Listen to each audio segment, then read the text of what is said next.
Okay, well, thank you guys for attending the meeting. Tonight, what I want to do is kind of talk about how we can add an extra layer to our stories. How that sort of Hemingway said that most of the action in a short story takes place below the surface. He calls it his famous iceberg theory. And he says that 7/8 of a good short story takes place below the surface. So that well-written fiction means one thing on the surface and one thing under the surface.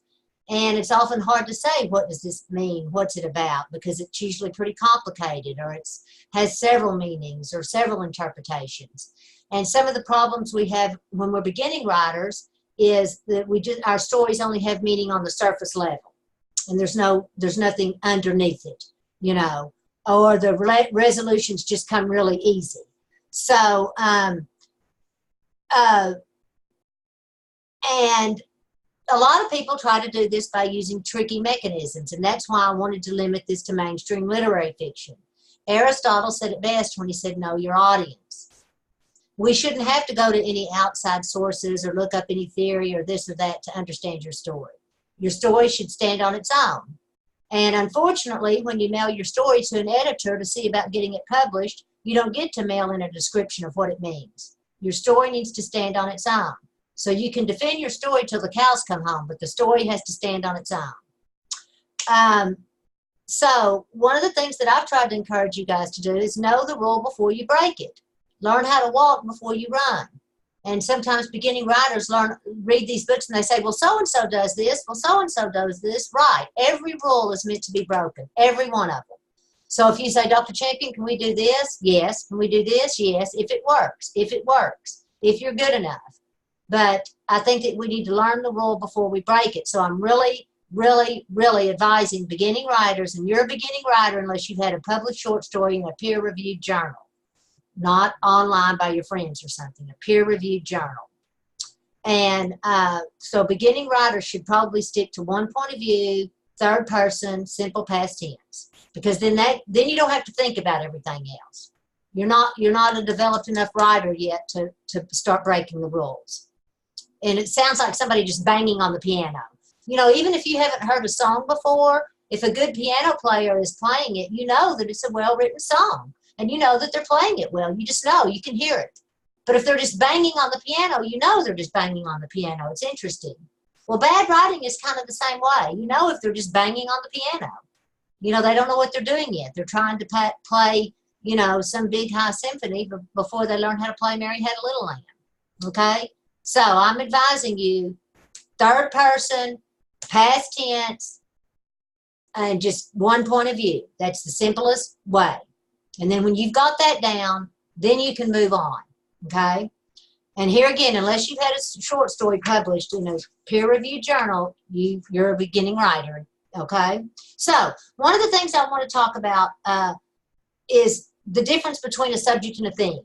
And I think we've already discussed this, but it's worth going over. A subject is boy meets girl. A subject is love story. A subject is death. A subject is childhood.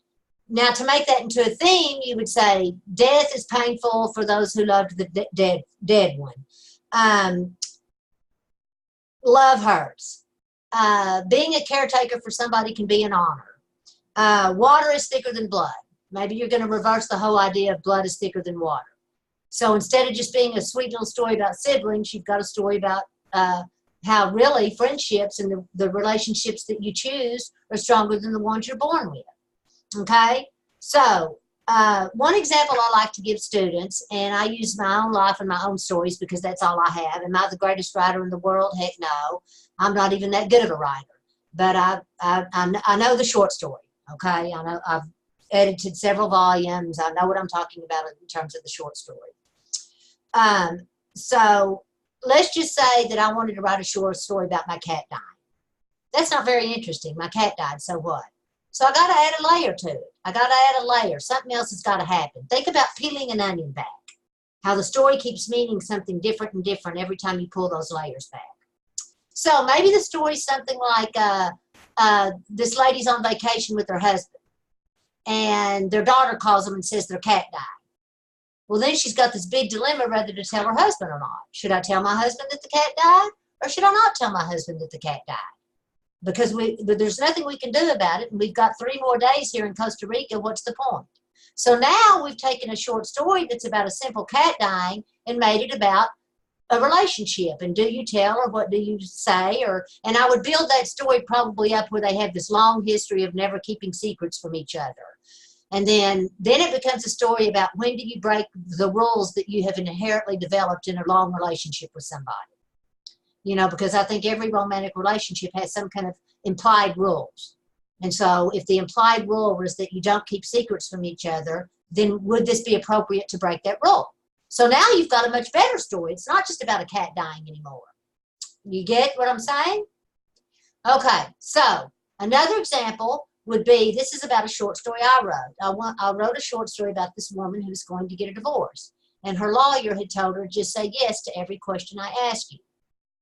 And her friends were giving her this big party at home.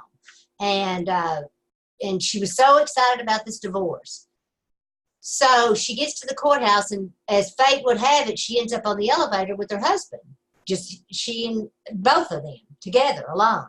And clearly he doesn't want the divorce. And so they start talking, chit-chat. And then throughout the conversation and on the ride to the elevator, and while they're sitting there, wait, other people's cases are coming up. And so they're sitting on the other sides of the courtroom.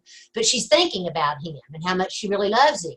And all of a sudden she decides she doesn't want the divorce. So she says, okay, well, when I get up there, I'll just tell him, no, I'm not going to get the divorce. Now, when I was writing this story and when I was planning it in my head, for weeks I had planned it.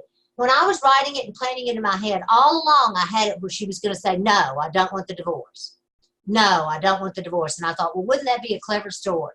Because our lawyers, and then at the very end when it said, do you want a divorce? Do you want the state of Texas to grant you a divorce? And then all of a sudden she goes, no. Well, a beginning writer might think, oh, isn't that clever?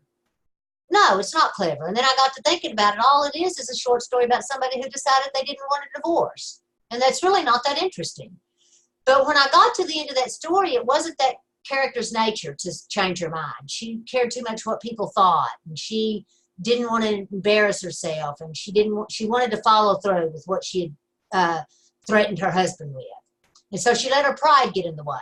So that when that judge goes, she says yes to every question, and you're just waiting for her to say no, and she never does. She just says yes. And then when it comes to the last question, do you wish for the state of Texas to grant you a divorce? And you're waiting for her to say no.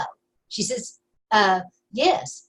And then the judge goes, the state of Texas grants you a divorce. And as a reader, you're just sick because she's not happy, her husband's not happy, and then she's looking out the window just watching her husband's truck drive away at the very end. That's a much stronger story than a woman getting up and saying that she doesn't want a divorce. Because now you've got, well, why don't people do what they want to do?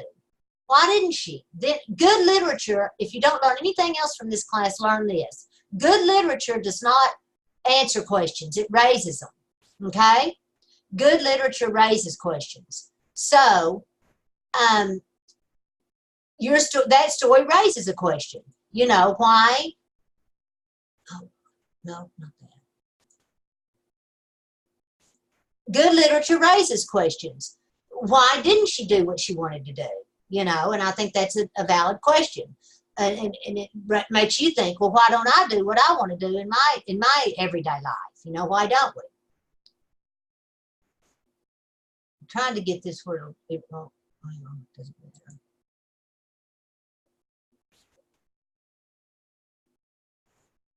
Anyway,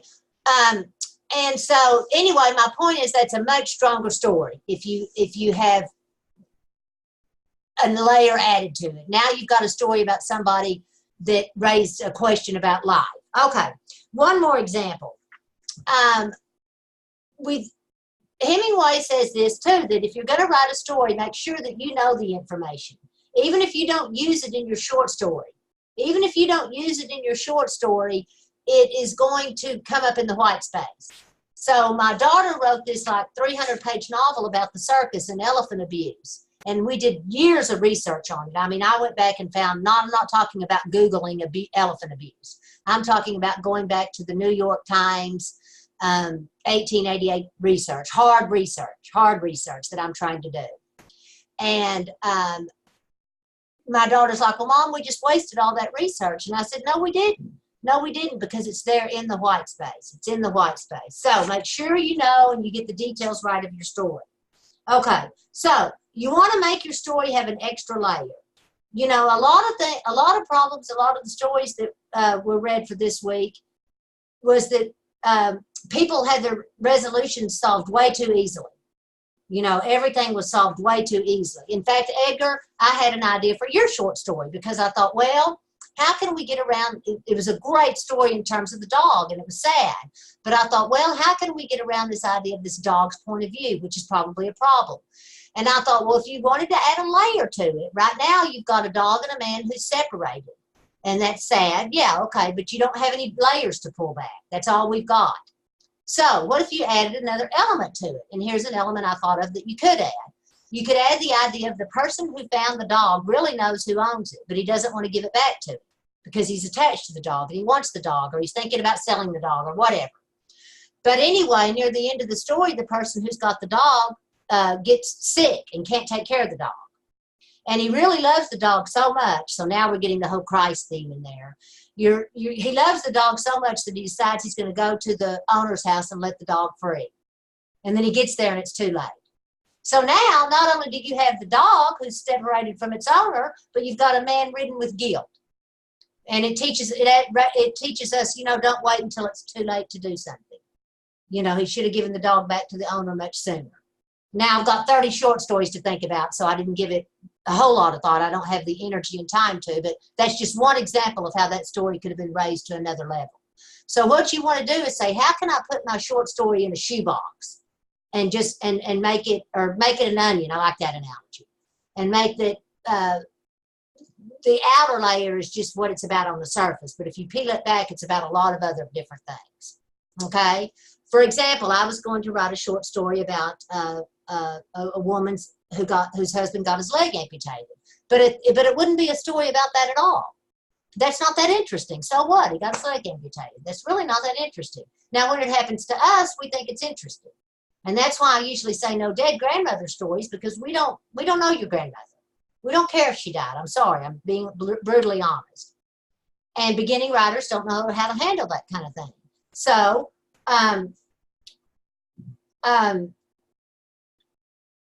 You've got to give it some sort of layer. You've got to put it inside of a package. And then you think, well, it's really a story about this, although it appears to be a story about that. But so if I wrote the story about the leg amputation, it would really be a love story. And I would do it in a real interesting way. Something, for example, maybe she's signing the form that says they can amputate his leg. And the reason she signs it is not because she doesn't want to give it to them, because she knows they're just wanting to cover their ass at the hospital. But she signs it because she wants to be able to show it to her husband, because he's been knocked out the whole time. He's going to wake up with no leg and doesn't even know it. And he won't even know what day it is because he's been knocked out for 6 weeks, okay? He had gangrene or something, whatever. So anyway, she decides she's going to sign the paper so that when he wakes up, he'll read it and know that he had to have that leg amputated because he trusts her.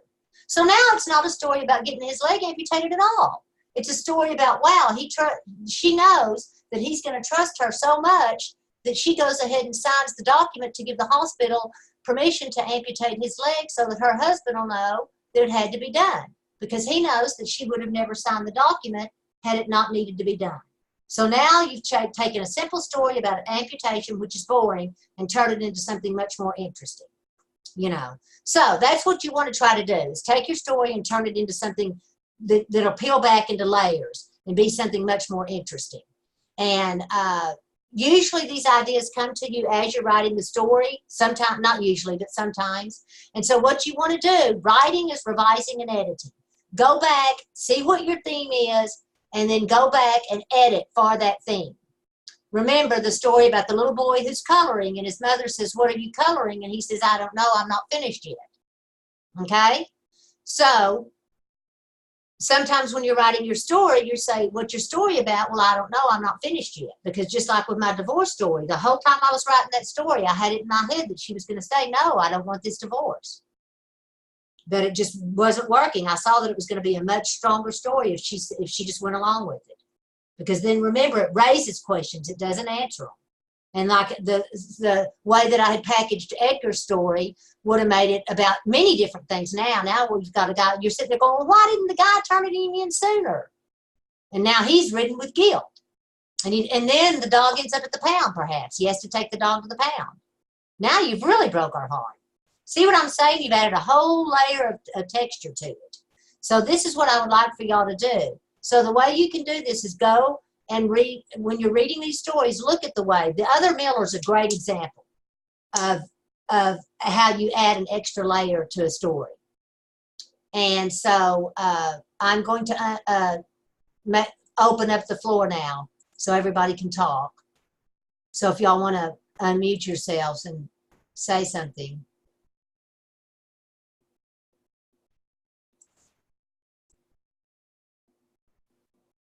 Uh-oh. James, what happened to you? Oh, there you are. The camera disabled. Okay. I don't know if I've got Edgar on. I don't know.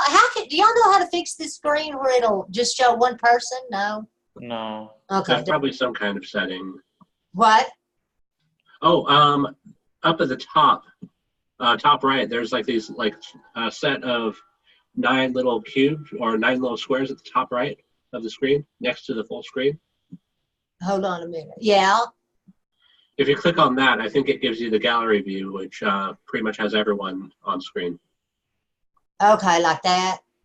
I don't know. Okay, anyway, enough about what I think. I want to know what you guys think. Now, remind me, which one was your story, James? Mine was home repairs. Oh, yeah. I liked that story because I just knew it was going to be so cheesy and they were going to end up having an affair. But I liked the way that he backed off from her every time and then you left it extremely open-ended at the end. I liked that. But I still felt like it needed that extra layer. What were you trying to do through that story? Well, the love affair thing was not intentional in the slightest. I actually purposefully mentioned her having a husband as to kind of try to move away from that. No, you did a good job of moving away from it. I think I mentioned that in my comment. Yeah, but my original idea was I was looking more along the lines of self-care and the idea of sort of a person foregoing their own needs for the sake of like trying to help others or. Oh, okay. He's so busy helping other people that he can't. Well, see, I was taking it sort of as the plumber who always has a leaky faucet. All right, here's how you could add a layer to that. Maybe explain why he's doing that. Maybe make us ask that question. Why does he put others' needs before himself? All right. But that was a good story. I remember it. And I did get that out of it because I thought, oh no, is he just going to have them have an affair and it's his home that needs repair? But you didn't go there. Great restraint.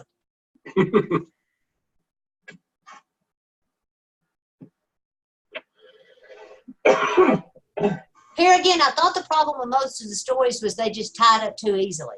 You know, like the one who wanted the part in the Hollywood, all of a sudden somebody comes up and, oh, here, they got it way too easily. You got to get your characters up a tree and throw rocks at them. Mm-hmm. What stories did y'all have any y'all wanted to talk about? And the volleyball game story, there was really no competition there because they liked each other. They were friends. It was like a volleyball game. Oh, yeah, that one. I remember that one. This is what workshopping is. Don't be embarrassed to say stuff about the stories. I remember there was a story, I don't know which one, where it was Thomas and Cole, and Thomas dies. I think he commits suicide. I don't know if you remember that one. Yeah. I think that one was titled "Kiss Me Goodnight" or something like that. Yeah, that one. I just felt like Thomas could have stayed longer or been more of an important character instead of just dying off in the middle of it. And I don't know, it wasn't like the character wasn't developed as much for it to for like the reader to have connection with him, to feel any sympathy or any. Yeah, I kind of got that as well. Yeah. What I saw with that one is it focused a whole lot on like backstory, particularly at the very beginning of that story. It was very heavy on backstory of going into why these two characters are so closely related.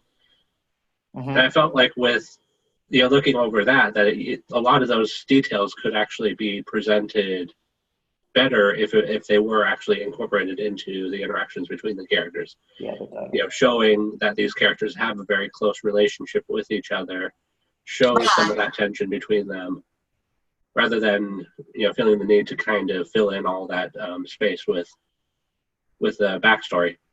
I felt the same way, and I got y'all. I just want to let y'all know we're still recording this. Just I thought that I couldn't figure out whose story that was. I got confused in it. And this is why y'all don't want to have any mechanical errors in your story, because you don't want to confuse us. And y'all don't have to tell me the truth, but I can guarantee you most of the students did not print these stories up and proofread them. I found mechanical errors galore in these stories. Did y'all? Oh, yeah. A few of them. Well, I pick up on them. I'm an editor by trade. Yeah.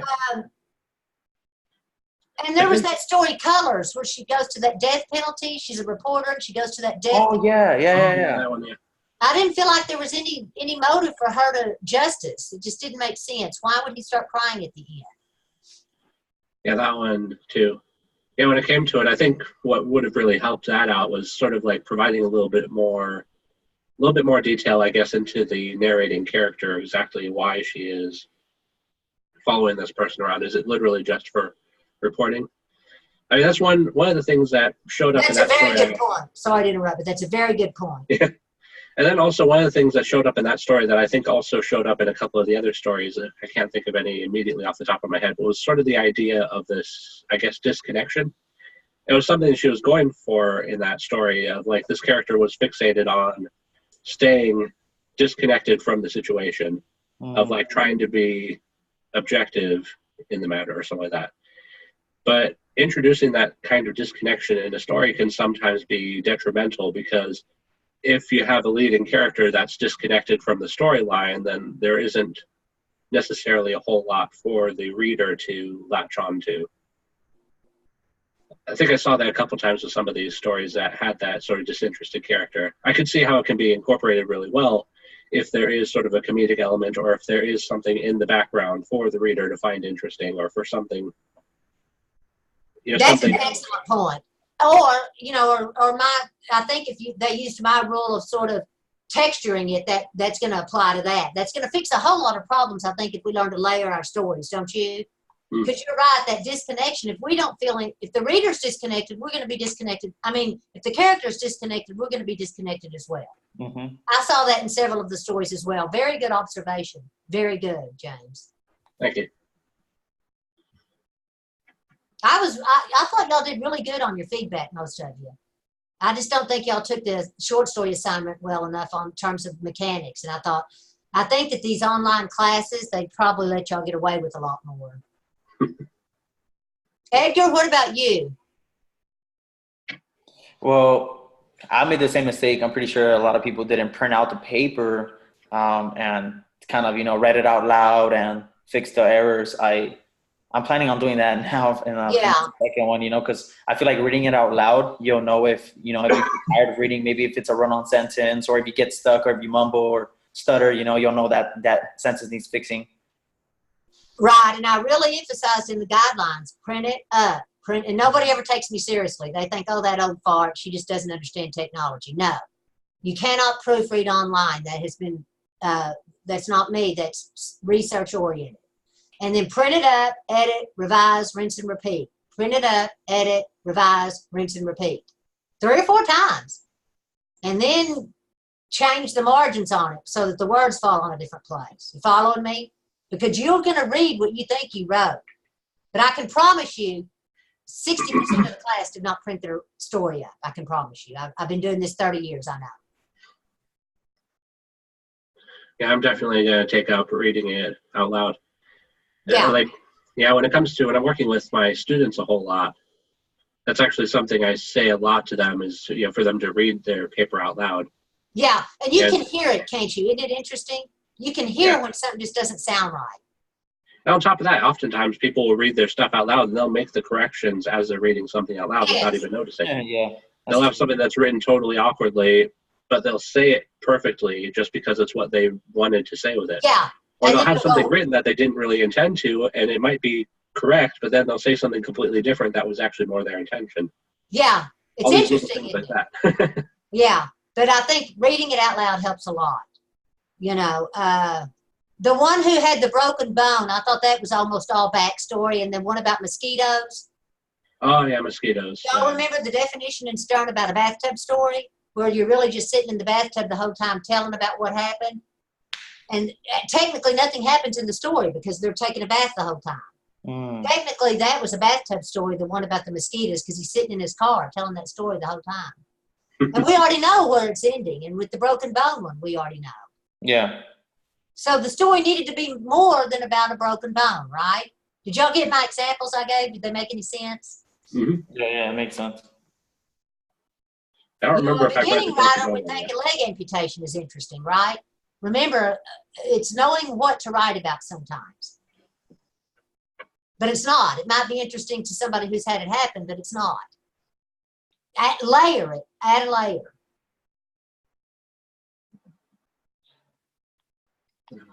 What other stories kind of stuck out to y'all? I thought one of the better stories was the one about the girl whose mother was extremely abusive. And she wrote the Valentine to her. Oh, yeah, Yeah. where she went back, and then at the end, she ended up still being mean to her. Yes. Yeah, that was really like a twisted ending, because I thought everything was gonna be good, and it was kind of, she still acted the same way. So I really It was a liked powerful story. It's like her mother had bipolar or something. it. I don't remember that one. Maybe I didn't read it yet for set She C. was writing out a little card for maybe, yeah, I don't know. It might be in group C, but it was a powerful story. I'll have to look into that then. Let me see some of the ones I had written down. Oh, the one about gentrification.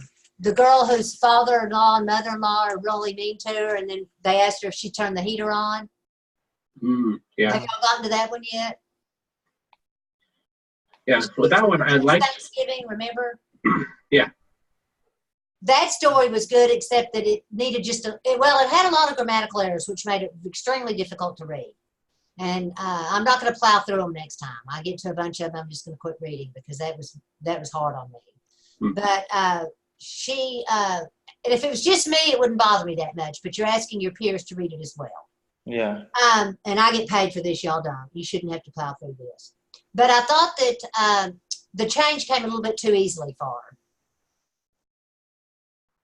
Yeah, when I saw that one, I really liked the premise for that story and a lot of the build up and really showing a lot of the interactions between the characters. There was a little bit of that, like there was some points where it was more, summarized and sort of showing the interactions that, could have been shown, I guess, through the actual interactions between characters. But yeah, I mean, otherwise, I really did enjoy the premise for that story. And it felt like it just needed a little bit more build up to a little bit more material. Yeah, that story is an easy fix because I loved it when she said, "Why the fuck would I turn the heater on?" I loved it. Even just like putting in a little bit more material, some of those, I guess, like those tiny cuts that are sort of expressed in that story. Just add more of those tiny paper cuts. Let them build up. Let them take form. Don't necessarily put the problematic characters in another room, but rather let those interactions happen. That's a good idea right there. Let us see some more interactions. Yeah. Very good point. Let it build and build and build until finally she says that all in one setting. Yeah, that's a great idea. There was the one where the kid was afraid to jump in the water, and then all of a sudden he jumped in the water just when he saw it. Listen, here's the rule. Yeah. If the resolution comes too easily, then they didn't have that big of a problem. Right? I was all upset today about the Turnitin. And, then I finally just said, you know what, I'm just going to grade off the Turnitin site, make this new link, and move forward as best as I can. And I just thought, boy, I blew that all out of proportion, And so it really wasn't that big of a problem because the resolution came way too easily. Yeah. I'm trying to think what suggestions I had for that one. That is a really good, for the water one, yeah. Remember, he wakes up and his grandpa's there. Mm-hmm. I think with that one, I'm trying to think. I guess one of the things is like the character sort of showed having that kind of, I guess, fear and morbid fascination with the water. And maybe something that could have helped that one is having a little bit of a reason, I guess, behind exactly why this character has that sort of way of thinking of it. Was it some kind of past experience? Was it literally like a dream they had or something like that? This is a great point. Now, let me bring up a great book written about novel writing that works well for short stories as well. And it's called GMC, Goal, Motivation, Conflict by Deborah Dixon. And it talks about this same idea. I've done this. Give your character a goal, give them a motivation, and give them a conflict. And that story will almost write itself. 80% of the stories were missing a motivation. Think about it. They didn't have a motivation. Hers did. The gentrification did, but a lot of them didn't. Yeah, at times it can be a bit difficult to write in a good motivation for a character, I think. Right. I mean, you know, from on the surface, it's easy to kind of take for granted a person's desires or what they want out of something and just not even think about it. When it comes to story writing. Yeah. I don't think that we should have come up and announce it, but for example, with the divorce story, her motive was implied because throughout the story, she cared so much what people thought, and she was very insecure. Mm-hmm. And then when she got in that elevator, she realized that her husband was the only one she could really be herself around. And so the motivation's clear. You following me, you guys? Mm-hmm. So, but I will never come right out and say, oh, the reason she decided she didn't want the divorce was because she realized she loved her husband and she's so insecure. I showed it. I didn't tell it. I showed it. Mm-hmm. You know, by having her friends planning this big party, and she wanted red ribbons and her friend wanted black, and she said, okay, we'll go with black. She just always worried about what people thought, and she was real insecure. And then she's sitting there thinking she was almost glad to see her husband in the elevator. But do you see how that's layered now? It's a much more mature story. Mm. Good insights, James. Edgar, did you happen to think of a story that you want to talk about? Pick one particular story out. No, it's I'm thinking about stories. Yeah, I've read it, all of them. It's just so many stories. I got to see which ones. There was a lot. They all start blending together after a while. Yeah. What suggestions do y'all get what I mean about adding another layer to it and adding depth? One story that I can kind of think of, it was called Wake. I think it was part of one of like the first group of stories. Well, yeah, that was a good story. Yeah. About Pax and Nick. Yeah. Yeah. I think that's the one. Yeah. And I guess what I really liked about that was that a lot of the issues in there were rather subtly put in there and sort of take some time to really understand. You know, the sort of implications of simply like don't tell your grandmother. On the surface, we might not think too much of it, but really being told that, you know, so that you can't really tell a person of, you know, the something about yourself, you know, tell the family, that kind of alienates a person from their family. Yeah. Particularly something that's so important. Yeah. And you know what I thought was interesting about that story is it's almost Pax's way, or Nick's. I think it was Nick's. Yeah, it's almost, and Pax the one who stays home. It's almost Nick's way. I thought that was kind of an interesting how Nick almost is the one who's removed from the family. Mm-hmm. It was very subtle, but that's the way we want to do it. Yeah, that's a good example of subtlety. Yeah, I think the thought I had there was like, the character Pax. Yeah, Pax, I think. Pax was the one that had to stay at home, yeah.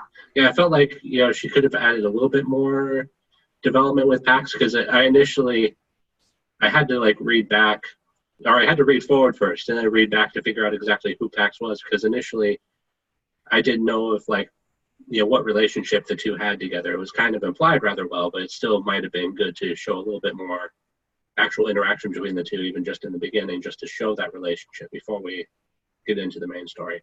Yeah, I'm and sure. one way I thought she could do it was maybe she had a notebook or something with her, and Pax had left a little note in there or something. But I think that was one of those stories that just needs to sit for a while. And when she goes back and edits it, it's going to be really powerful. It just a lot. And the problem with a lot of your stories is you don't really have time to let them sit. So here again, this time I am expecting the grammatical and punctuation. I think I've got that out of them. Made y'all more serious about that. Hmm. But your story often doesn't develop a layer until you have the plot figured out first, the GMC figured out, and then that layer comes. Like I said, I keep going back to that divorce story. The whole time I was writing it and thinking about it, I had her going to say no. But then when I got to it, it just wasn't her nature. And just remember, your story wants to be able to have the theme of things aren't what they appear. Things aren't what they appear. It appears though she really wants a divorce, but she doesn't. It appears as though the wife is A-okay with him getting his leg amputated, but she's not. It appears as if the person who kidnapped that dog doesn't love it, but he does. He loves it enough to give it back to its owner at the end when he can't take care of it. Or maybe when he finds the dog's covered with fleas or something because it's been gone for a while. And he thinks the owner, that really add a layer to it. He thinks the owner hasn't been taking care of it. So he says, well, I'm going to keep this dog because it needs some care. And he doesn't know that, the dog's been missing a month and got fleas and hungry and, maybe even hit by a car or something. So he says, I'm not giving this back to the owner, even though it's got a collar on it with his name or something. You see how that's starting to add layers. With yours, James, I don't really have any suggestions for it, unfortunately, but I really did like the way that you didn't have him have an affair. I don't know how to increase that he doesn't take care of himself and that maybe you could call it self-repair instead of home repair or something. But yeah, I know there's definitely a few things I need to go back. I did realize afterwards, after I read your review of mine, actually, that I had accidentally switched the character's name halfway through the story. Oh no! What was his name? Let's see. It was originally Albert, and I think I had just been tossing around so many names, trying to figure out names for these characters that I completely forgot that I had made it Albert, and I switched it to Alex halfway through the story. Oh my God! Now see if you printed that out, you'd have caught that. Yeah. One of the problems with that about not printing your stories out, all joking aside, is that you're only looking at a little bit of the story at a time. Mm. Or if you print it out, you look at the whole thing. That's what research shows is the big problem with editing on screen. This is research, but not my opinion. Yeah. And also I'm thinking of making it a bit clearer exactly the period of time that this disrepair has been going on. I read some of the reviews and some people sort of assumed that the disrepair that was going on in Albert's house had gone up because he had been working with Maggie's house. Oh no, I thought that it had always been like that. Because it's dust takes a long. Yeah, dust can settle pretty quickly, but dust can take quite a while to settle. No, I had a feeling that house had been in disrepair for like 20 years. Yeah, which I was kind of hoping for, but I could probably still make that a bit clearer, or just point out that he is aware. One way you could make it clear is just say something like, "Damn this doorknob! And then somebody says, "Well, I'm sure they've improved them since 1980," or something like that. Give a time frame or something. What else? Anything else? I'm so grateful that you guys showed up. I'm just trying to help y'all learn how to add a layer to these stories. Well, in my story, the dog speaks to himself, so I thought it was kind of difficult for me to have the readers know that he was speaking to himself. So I don't think I'll do that again on my other story. It was just kind of complicated for me to. Well, I think that's something that maybe a more mature writer might handle a little better. But yeah, go back and read some of the stories and look at how they make them add layers to them. It made sense when I was talking to y'all about it? Yeah, makes sense. Yeah, the only thing I can think of is the first person really lends itself well to having characters talk to themselves, but then you're sort of limited to that one character. Yeah, first person's hard. I'm telling y'all, if you're a beginning writer and everybody wants to be that one person who thinks they got to break the rules because they're cool and they're an artist or whatever. Third person, past tense, one point of view and a story that we don't need any background. The story needs to stand on its own. If you have to explain your story, you failed miserably. If I have to tell you not to go to the circus after you've read my 300-page novel about elephant abuse, then I haven't done my job very well, have I? If I have to explain to you that the circus lies about the way it treats its animals, I haven't done my job very well, have I? If you have to explain your story, something's wrong, right? Your story needs to stand on its own. That's why I didn't want y'all writing like science fiction, because people might not be familiar with it, or children's lit, and know how to critique it. Do y'all have ideas for your next stories? I'm tossing around a couple. Yeah? Do you want any help with one of them, maybe? I'm still like trying to decide between the two. The one I'm sort of tilting towards started off as a bit of a joke that I wrote. I wrote a one-page short story just to joke around with myself a little bit and kind of loosen up a bit. And it was essentially like from the perspective of this guy who got a job as a head chef at this new trendy restaurant, and the restaurant itself is like built essentially like a cave, and he's working with, you know, stone tools and has to use a flint and steel to light the grill and all that sort of stuff. And I kind of almost want to roll with that a little bit further and play around with that. That's kind of interesting. Yeah. Yeah. Yeah. I'll have to see where it goes from there. Yeah. See where it goes. Edgar, what about you? For my story, my second story, I kind of want to write a story on the perspective of a child with autism, and see how, like through his day, like little activities that he does, and it's just a little story like that. I haven't like developed it yet or see what the conflict is, but that's kind of what I'm trying to lean towards right now. Okay. It might be easier to tell it from somebody else's point of view. I had a girl last semester write a great short story, or a young woman, I should say. And it was about a girl whose sister had a learning disability, and she was kind of mean to her. And then her sister did something really sweet at the end, but it was a very moving story the way she told it. Her sister would put Post-it notes everywhere, and it was annoying. And then at the end, she did it very subtly. It wasn't. Then at the end, she wrote one that said, "I love you," and all of a sudden she loved her sister. But she did it very subtly. Because if you tell it from the autistic point of view, you might be a little bit limited. You following me? Okay, yeah, I get you. But that's just, anything I say is just a suggestion. My comments are suggestions. Take them or leave them.